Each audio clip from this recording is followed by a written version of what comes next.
بسم اللہ الرحمن الرحیم۔ حضرت علی رضی اللہ تعالی عنہ نے فرمایا، دوستی کا بھرم صرف وہ لوگ رکھ سکتے ہیں جن کے وجود میں سمندر جتنا دل ہو۔ صرف پیسے کا ہونا رزق نہیں ہے، نیک اولاد، اچھا اخلاق اور مخلص دوست بھی رزق میں شامل ہیں۔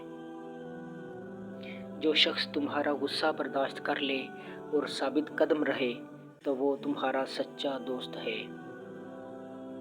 خدا کو ناراض کر کے لوگوں کو راضی نہ کرو، کیونکہ لوگوں کے بدلے دوسرے لوگ تو مل سکتے ہیں مگر خدا کے بدلے دوسرا خدا نہیں مل سکتا۔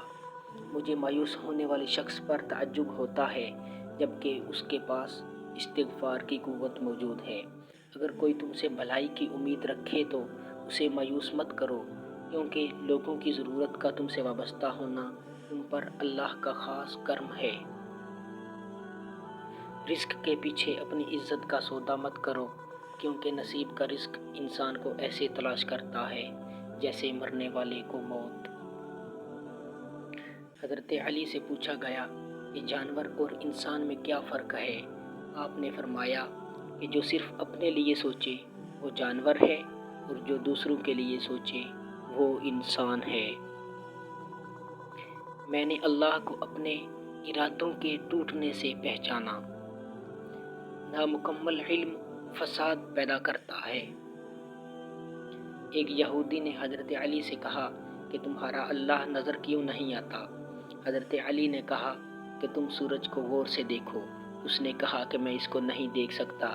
حضرت علی نے فرمایا کہ تم سورج کو دیکھ نہیں سکتے تو سورج بنانے والے کو کیسے دیکھ سکو گے؟ دوستوں کے غم میں شامل ہوا کرو ہر حال میں، لیکن خوشیوں میں تب تک نہ جانا جب تک وہ خود نہ بلائیں۔ اس کو دوست مت بناؤ جو کسی محفل میں آپ کو شرمندہ کرے، خواہ وہ مذاق ہی کیوں نہ کر رہا ہو۔ مصیبت کے عالم میں بھی مطمئن نظر آؤ اور مشکلات کے باوجود خوش باش رہو۔ اچھا دوست چاہے جتنی بار روٹھے اسے ہر بار منا لینا چاہیے، کیونکہ تسبیح کے دانے چاہے جتنی بار بکھریں چن لیے جاتے ہیں۔ انسان کے آنسو اس وقت مقدس ہوتے ہیں جب وہ کسی اور کے دکھ اور تکلیف کو محسوس کر کے نکلیں۔ جو شخص موت کو زیادہ یاد رکھتا ہے وہ تھوڑی سی دنیا پر بھی خوش ہو جاتا ہے۔